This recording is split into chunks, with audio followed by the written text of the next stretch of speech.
Olá, bem-vindos ao Ressonância, podcast da 55SP, em parceria com o Centro Cultural São Paulo. Eu sou a Júlia Morelli e hoje eu vou conversar com o Rafael Escobar. O Rafa é artista visual e desde 2007 atua com educação não formal em contextos de vulnerabilidade social ou de disputas políticas como a Cracolândia. É um dos fundadores do Blocolândia, o bloco de carnaval da Cracolândia, e do Pagode na Lata. E eu chamei o Rafa tem muito assunto ligado à música aqui para conversar, mas eu chamei para falar especificamente de um projeto novo em andamento, que é o Som da Maloca, que surge a partir dessa prática musical do Blocolândia e do pagode também, né, Rafa? É isso. Olá. Oi, obrigado pelo convite, Júlia, muito legal. E vamos lá. Olha, eu acho que vou começar com uma primeira pergunta, mas acho que a nossa conversa aqui é ampla. Você contar um pouquinho da história de como surge o Som da Maloca especificamente. Já que a gente vai falar dessa intersecção de arte visual e da música, é um projeto que vai envolver tudo isso e mais um pouquinho aí. Certo, é isso, né? Eu trabalho na Craco desde 2012. Passei por vários projetos lá. E daí foi isso. No meio desse processo a gente vai inventando coisa, né? Não tem muito jeito. O Blocolândia surge em 2014, se eu não me engano. E é isso. Na Craco tem... O lance com a música é muito forte na Cracolândia, né? Então, sei lá, você vai chegar lá, sempre vai ter uma caixa de som tocando funk ou rap, né? Sempre vai ter uma roda de samba. Essas coisas acontecem lá. Então, o Blocolândia surge... Até, na verdade, o próprio Blocolândia surge com uma vontade do pessoal de lá, falando, a gente precisa ter um bloco de carnaval. E daí começa a surgir esse bloco, né? E daí mistura, né? Usuário com trabalhador, militante que surgia para criar esse bloco. Que é incrível, né? A gente tem... A música é uma grande parte da nossa cultura. E ali é como se eles tivessem uma própria...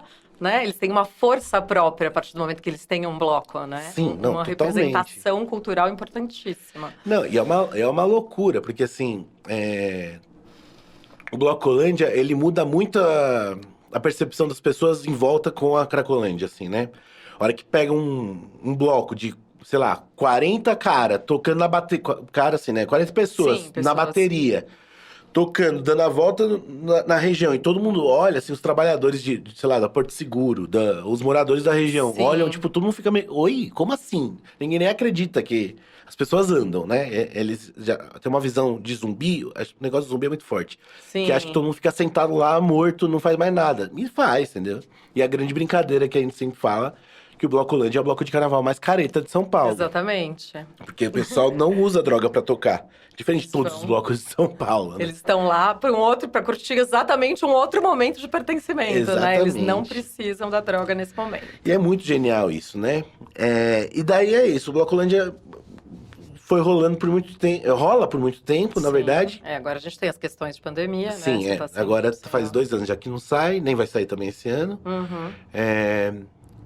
E daí, em 2017 aconteceu uma coisa doida. Em 2017, o Goethe tinha um projeto, o Instituto Goethe tinha um projeto chamado... Esqueci, Contra a Memória, acho que chamava. A curadoria era da Clareane com o Benjamin Serrucci. E eles me convidaram para fazer um trabalho junto com o pessoal da Craco. Nesse projeto, eu falei, então eu vou meio ser um produtor musical. E eu chamei o Denis e o Meia-Noite, que são 2 caras da Craco, que já fazem letra de música, tem várias músicas, pra gravarem uma música. Nisso eu contratei o DJ Cia do RZO pra gravar essa música deles. Com a ideia de, né, que isso divulgasse, estourasse e também um pouco vai mudando a ideia de estigma dessa região, assim. Essa era uma parte do projeto. Tá, na verdade foi talvez o que é o estopim de tudo. É o estopim do projeto. É o estopim de tudo. Mas e a outra parte do projeto, do Gate, eu tinha que dar umas oficinas. Tá. No território. Daí eu propus, em vez de dar uma oficina, porque era isso, tinha muita gente à minha volta da Craco pensando coisa, mas nem todo mundo dava pra gravar, porque, né? E daí uma das partes eu falei assim, eu vou, em vez de eu fazer oficina, eu vou pegar o dinheiro do material educativo, comprar instrumento de samba. Era isso, era eu. Muito na linha de frente disso estava eu, o Fábio Rodrigues, que é um poeta da Craco, e o Marquinho Maia. E daí a gente pega esse dinheiro, compra os instrumentos de samba e cria um grupo de samba, na época chamava Samba na Lata, que acontecia na Praça General Osório. E a ideia era essa, era tocar samba, deixar uma lata lá e o pessoal dando dinheiro. O grande sonho do começo do pagode era virar uma economia solidária de samba, né? Que o pessoal conseguisse ganhar um dinheiro a partir do próprio tocar, né? Essa primeira formação era eu, Marquinhos, Fábio, óbvio. Tinha o Pirata, o Luciano, o Zagatti. Quem segurava o cavaco na época era o Ada Samba. Acho que era mais ou menos isso, assim. E mais quem ia surgindo ia se envolvendo. Aí surge o pagode. Então tá tudo, só pra gente contextualizar aqui, pra quem estiver ouvindo, tá tudo interligado, né? Exato. Então, primeiro, o pagode também surgiu no início do Som da Maloca, né? Então, os projetos todos... Enfim, na verdade, eu acho que assim, aí tô aqui dando a minha opinião, de conhecer um pouquinho o trabalho do Rafa. O seu trabalho veio um pouco interligado, né? Com a sua voz, né? Com a sua ativação toda né, na Craco, o próprio Birico, todos os seus projetos. Então, falando do Som da Maloca, eles têm todos aí uma ligação com o Blocolândia e com o pagode também. Sim, totalmente. E daí é um pouco isso. De lá, eu começo a gravar... De lá surge um grupo de samba. Tá. E surge a primeira gravação de uma música. A partir daquilo, continuei gravando algumas músicas de outros jeitos, né? Nem todos foram via financiamento de algum lugar. Sim, de uma instituição. Alguns foi na raça mesmo. O próprio Cauex foi na raça. Tá. E daí, Gente, passa rápido, né? Agora a gente tem essa confusão com os anos ainda, né? Com esse... 2020, eu consigo organizar uma fala, muito baseada no Plínio Marcos, que é um papo até, né? Eu consegui organizar o Plínio Marcos tem esse disco chamado Nas Quebradas do Mundaréu, em samba e prosa, ou em prosa e samba, agora não me esqueci. E é uma história. Ele conta a história do samba na Pauliceia, né? A história do samba em São Paulo, a partir de 3 figuras, né? Geraldo Filme, Zeca da Casa Verde e Toniquinho Batuqueiro. O Geraldo Filme cresceu na Luz, entre as ruas Glete, Parque da Luz e Campos Elíseos. Por acaso, Cracolândia. Sim. Então, a partir da fala do Plínio Marcos, eu começo a contar o que aconteceu pós Geraldo Filme na Luz, né? Então, qual que é a continuação dessa história? Quando surge a primeira loja de samba de São Paulo, na verdade, né? A primeira loja de instrumentos musicais de samba de São Paulo. Como as prostitutas do Bom Retiro foram parar na Luz. Quando surge a rodoviária. E essa história ela vai sendo contada. E as músicas desse pessoal todo da Cracolândia vão sendo inseridas, assim. Que elas também contam a mesma história. Elas vão continuando essa história. Na verdade, é um grande diálogo. Então, pra gente contar aqui um pouquinho, o Som da Maloca é um projeto artístico seu, que é um diálogo, né, contando a história desse som e da Cracolândia junto. Sim. Né? E aí você conta essa história através da tua voz. Sim, sim. Tem o início né, com o Plínio Marcos. E aí passa por esses artistas todos da Cracolândia, que são parte, né, que trabalham contigo e são parte do trabalho. Exato. Na verdade, eu tenho costume até dizer que nem é um projeto meu, na verdade, né? É um projeto também coletivo. Né? Porque é isso, todo mundo conta um pouco dessa história, assim, né? Sim. E é isso, todos ouviram tudo. Quando eu fui montando, eles ouviram, diziam o que eles achavam. E isso vai sendo montado. Acho que, lógico, tem uma coisa da minha voz que passa por todo e acaba sendo mais marcado a minha figura, até por questões de organização da coisa eu acho toda, que, né? Você é como se fosse um maestro aí dessa, né, história, de alguma forma, sem querer colocar numa posição, né, mais... um mestre de cerimônia, de mestre de cerimônias, mas exatamente, faz mais jus um mestre de cerimônia que um maestro, né? Eu super acredito que é isso, o que eu faço ali é o ser o mestre de cerimônia dessa história sendo contada, assim. Agora, o que eu quero contar e o que pesa na balança é que ele entrava na Alameda Glete para entregar marmita e ouvia samba. Chegava no Jardim da Luz, era só samba. Subia os Campos Elíseos, era só samba. Chegava no Largo da Banana, pouca banana e muito samba. Ali a curriola se juntava para descarregar caminhão. E enquanto não via caminhão, armavam a roda do samba. Iam jogando tiririca. Ô, Geraldão, Mas, como é que cantava o tiririca? E daí é isso. A partir disso eu vou contando essas histórias da Craco. Que é isso. Quando surgia a Cracolândia, por exemplo, o Cauex vai contar. Mas eu marco a data. E daí ele continua. Uma divisão, por exemplo, tem uma parte... Tem uma das músicas que é a do Denis, que é o Denis Alberto.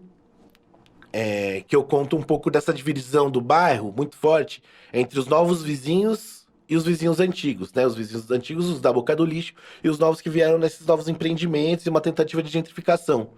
Legal. E daí, o Denis continua contando essa história numa música dele que chama Do Lado de Cá e Do Lado de Lá. Olha desse lado de cá, tem vários talentos, pessoas que não tiveram apoio do nosso governo, carregando a dor, com muito rancor, dirigentes poderosos que nunca enxergou. Esse lado de cá, desse lado de cá, aqui tem gente da gente, no mundo eles têm o seu lugar. E daí é Esse tudo, lado né? de cá, Tá explicado na letra dele, assim, o que Você é já isso. não precisa de inserção de texto. Exato, assim. Então é um pouco esse diálogo vai acontecendo, assim, no disco inteiro. Isso também tem esse detalhe que é importante dizer, que vai ser um vinil, né? Sim, é um trabalho em processo, né? Exatamente. E vai se tornar um álbum de vinil agora. Exatamente. Acho que a última parte do projeto, quando ele se torna uma performance, uma palestra, uma fala, não sei direito. Ele é uma palestra performance, ele é as duas coisas, né? Quando ele vira esse modelo, eu apresentei no webinar da coleção Moraes Barbosa. E a própria coleção bancou, financiou a gravação do resto das músicas que faltavam. E a transformação disso nesse objeto sonoro agora. Exatamente, e a transformação do vinil, que vão ser 200 cópias que a gente vai colocar para vender comecinho de março. Muito bom. Ansiosa pra ouvir no vinil também. Nem me fala, eu também. Seria legal a gente mostrar um pouquinho música a música, né? Então vamos... Você tem essa ordem toda, assim, de cabeça, pra gente ir puxando? Quase que Você começa com Plínio. Eu começo com Plínio Marcos, passo pelo Cauex, que é isso, né? O Cauex fala do surgimento da Cracolândia em 1990, e daí ele conta um caso da molecada de rua. Ele tem uma história dele que ele conta ali, muito interessante. Daí passa pelo Cauex, vem o Denis Alberto contando do lado de cá e do lado de lá, né? Depois disso,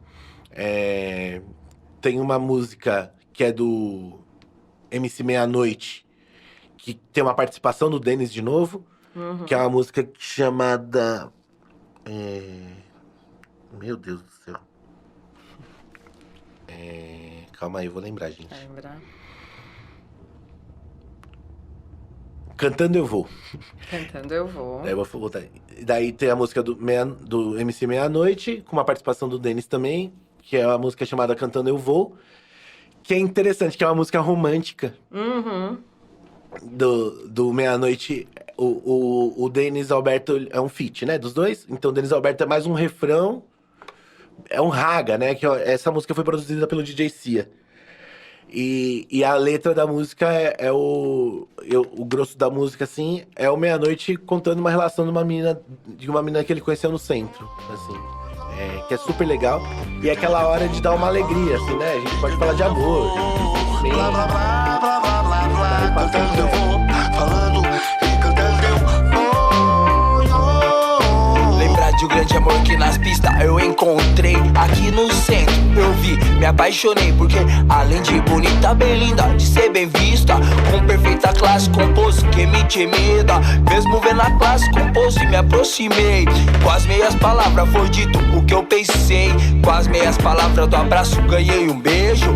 Ela me apertava bem forte daquele jeito. Então com um pancadão tocando ali no baile, eu falando para ela sincero com as verdades, porque além de ser feita divina, ganhou na boca o doce do mel. Meia-noite o vida louca. Tem a música que a gente chama A gente tá tentando chamar de João Dólar, pra não ficar tão específico. Tão específico, tão direto. Mas na música mesmo fala João Dória, né? Que é uma música do Blocolândia. As músicas do Bloco... Só pra contextualizar, as músicas do Blocolândia, elas são escritas coletivamente na Craco. Tá, Uma mesa de bar colocada no fluxo, papel, caneta. O que você acha que tem que estar escrito? E daí começa a escrever. Acho que tem que estar escrito sobre tal coisa. Faz um refrão, faz um verso, daí faz um verso, daí o outro chega lá, assim não é assim, tem que fazer assim. Daí dá briga, e daí, aquela loucura toda, até sair uma música. É assim que saem as músicas do Blocolândia. E essa do João Dória é: alô, João Dória, ouvi minha história, não sou história, nem sou zumbi. Alô, João Dória, ouvi minha história, não vem tirar meu povo daqui. O meu povo é sofredor e humilde, mas a sociedade agride nosso jeito de viver. Quer igualdade e solidariedade. É uma letra muito bonita. Assim. Foi louco. Foi muita briga, mas foi louco. Imagine, chegar nessa letra, né? Impactante. Sim. O quanto dá voz, o quanto inclui, o quanto... O bloco é uma coisa muito incrível, né? Esse pertencimento, né, deles então, eu acho que ali uma coisa muito forte é o samba, né? O samba tem uma força impressionante ali naquele território. Desde que eu cheguei lá,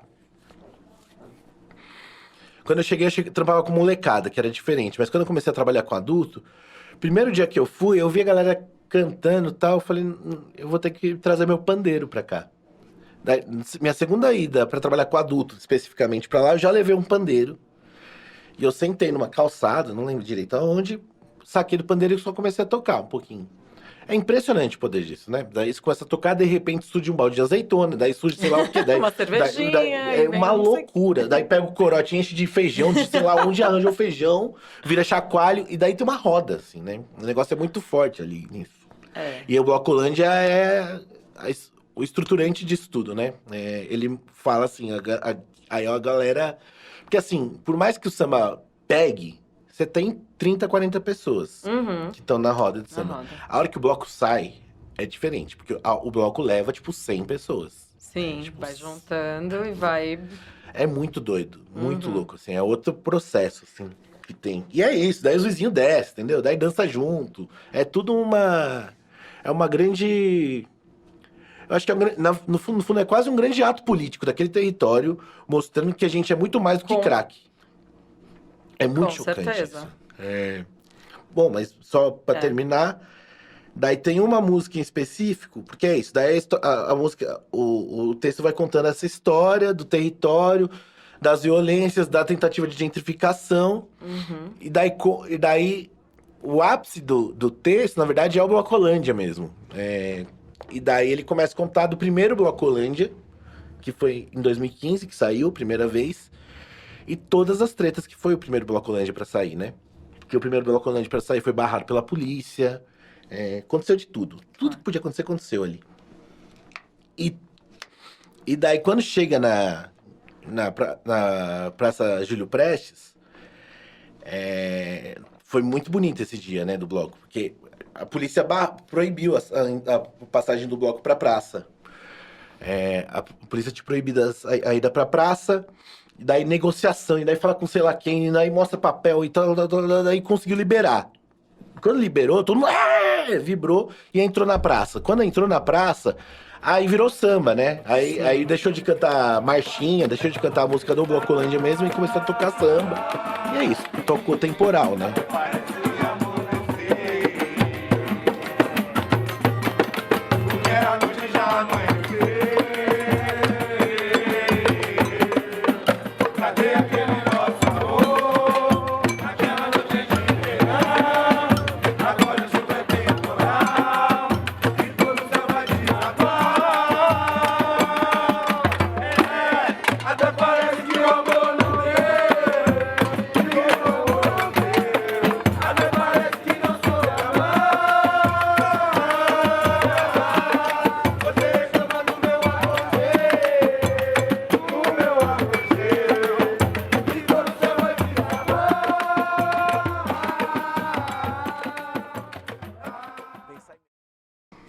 disco, eu vejo ele como uma bandeira para levantar, de mostrar desses caras, assim, de contar uma história do quanto eles fazem muito mais, e do quanto eles são muito mais do que a sociedade enxerga.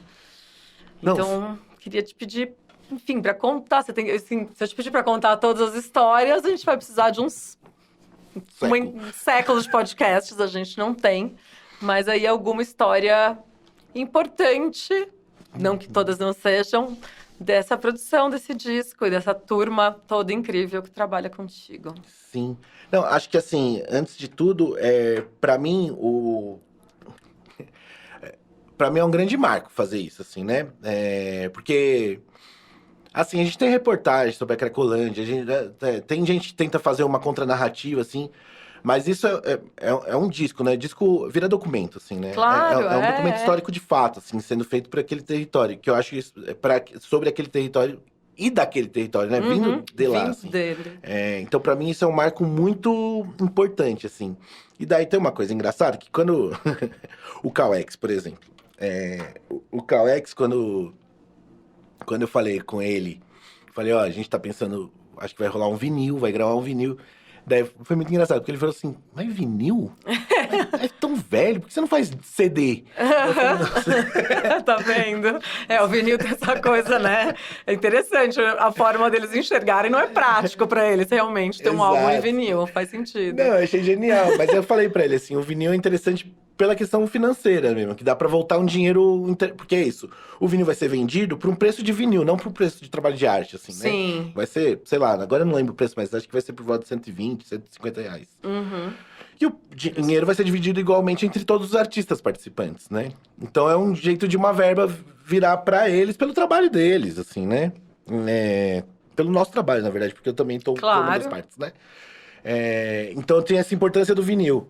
Mas é isso, futuramente tem que colocar isso no Spotify, por exemplo. Sim, exato. Né? Acho que é super importante ter digital para que mais gente tenha acesso. Mas o vinil tem, né? A bolacha, o vinil. Exato. O colecionar um pedacinho dessa história. São só 200. Exatamente. Mas de história engraçada que tem... Dessa muvuca toda, tem, assim... Tem de engraçada a trágica, né? Tem de tudo ali. Claro. Sei lá, eu acho que tem uma... Pra mim, a primeira música tem uma... A do Denis com Meia-Noite, pra mim, é muito marcante, assim, né? Que é o começo de tudo. Mas tem isso, a gente foi... eu, o Denis, o Meia-Noite e a Clara, pegamos um Uber e fomos até o estúdio do DJ Cia, da RZO. E quando a gente entra no estúdio, o DJ Cia fala, espera rapidinho que eu tô gravando um pessoal aqui. Quando abre a porta, tá o RZO inteiro. E daí é muito chocante. Os caras, assim, meu Deus, é o Elhão, sabe? Tipo, nossa, e daí foi... Tamo junto, vamos gravar no mesmo estúdio. Exato, foi muito emblemático aquilo, assim, que sabe? Bom. Não, foi, assim, incrível, assim. E daí, os caras da RZO ficaram pra ouvir a gravação dos caras. Falaram, caralho, da hora, que isso e aquilo. Tiraram uma foto junto. Eu tenho uma dó que eu perdi essa foto. Eu tenho uma dó gigantesca. Mas tiraram uma foto junto. Eles ficaram, assim, tinha uma alegria daquilo que tava acontecendo, assim, sabe? Era um momento muito marcante pro território. Foi a primeira música de alguém da Craco que foi gravada. Foi a primeira. Hoje em dia, você vai saber... Você fica sabendo... de vez em quando... eu fiquei sabendo, sei lá, do Nego Bala, que é um cara da Craco. O Cauex gravou música. Mas naquela época não existia isso. Essa foi a primeira... Os caras chegam na Cracolândia, sem contar que terminou de gravar. Seguramente essa oportunidade pode, né? Tá aí mais uma coisa. A partir do momento que você coloca todos eles num álbum gravado, você já vai colocar num outro lugar. E a gente espera mesmo que daqui a 2 anos, 1 ano, tenham muitos mais gravando. Exato.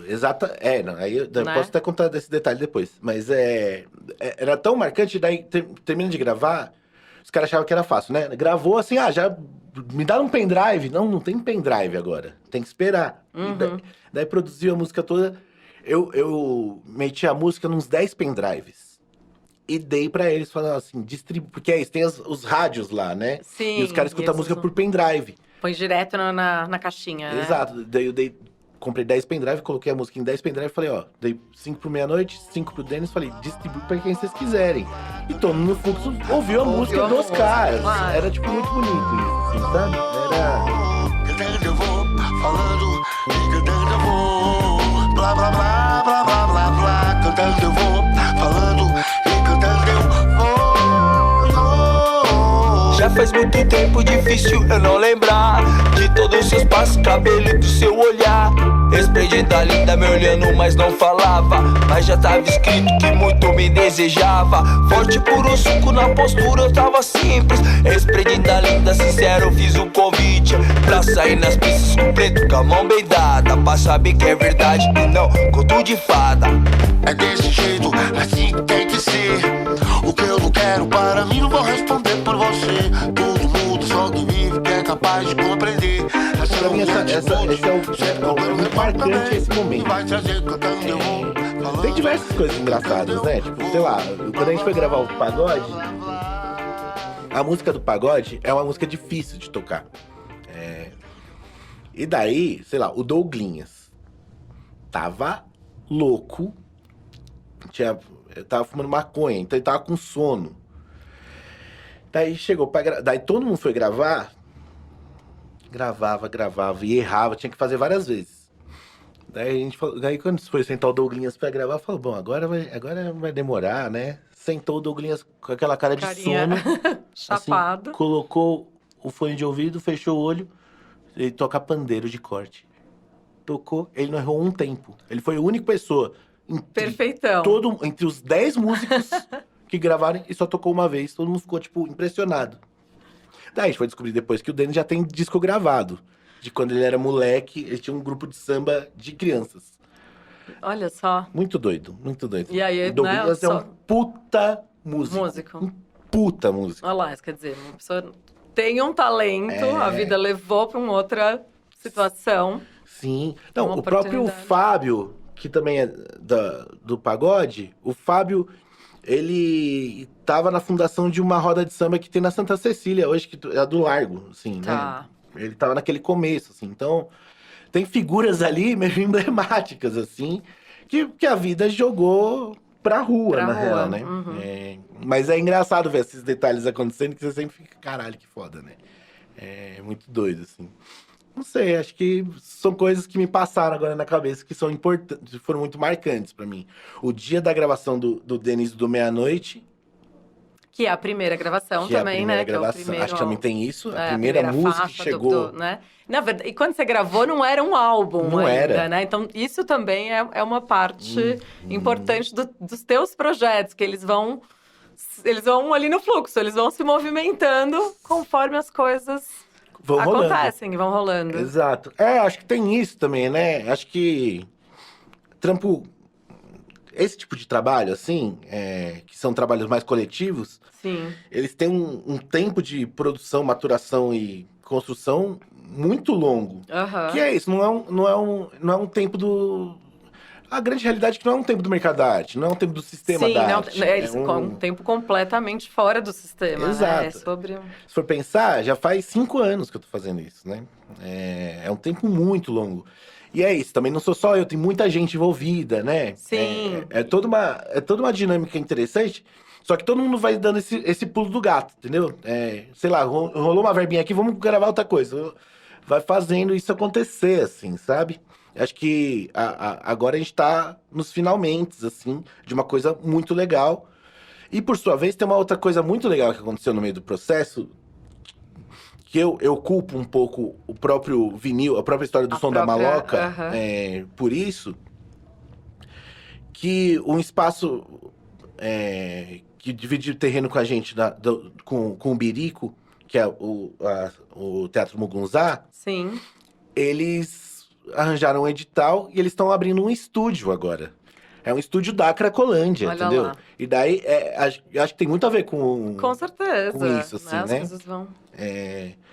Tanto que eles me perguntam muito sobre o estúdio, assim, né? Mas é isso. Agora chegou uma fase...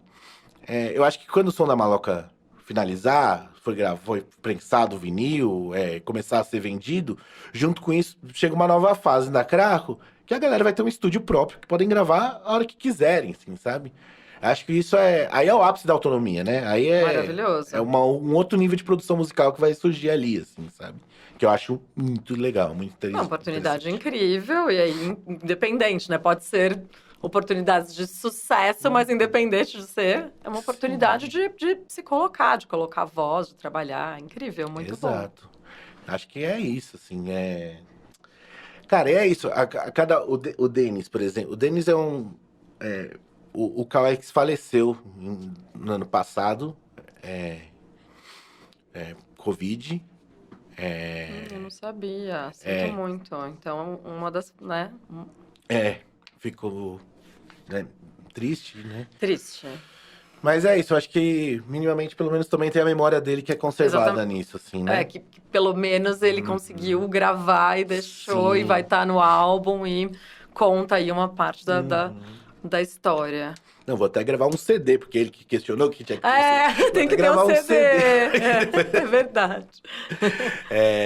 Mas o Denis, hoje em dia, acaba sendo mais próximo de mim, assim, né? Sim. E o Denis fala, assim, ele sabe do estúdio, ele tá ansioso nível 20 pelo Sim, estúdio, porque ele já tem uma lista de músicos da Craco que ele quer levar pra gravar no estúdio, entendeu? Então é isso, as coisas vão se desenhando pra uma autonomia muito interessante, né? É um efeito de onda aí, que bom. Que bom. Maravilha! Muito, muito obrigada. Quero ouvir esse disco em primeira mão, quando ele sair, por favor. Com certeza. Vai ser muito legal, assim. E é isso, você depois... depois passa a divulgação pra avisar o pessoal. Por favor. Mas é isso, tá aí pra começo de março, se Deus quiser, a gente lança finalmente o Som da Maloca. O Som da Maloca. Parabéns e muito obrigada, Rafa. Obrigado você, Júlia. Obrigado.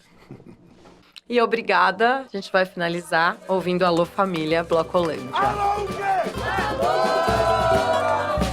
Alô, família, o bloco da pedra tá na rua. A rua é minha, a rua é sua. Ninguém nunca tá só nessa vida nua e crua. No sol, na lua, o bloco da pedra tá na rua. Eu viro pedra, eu viro pó.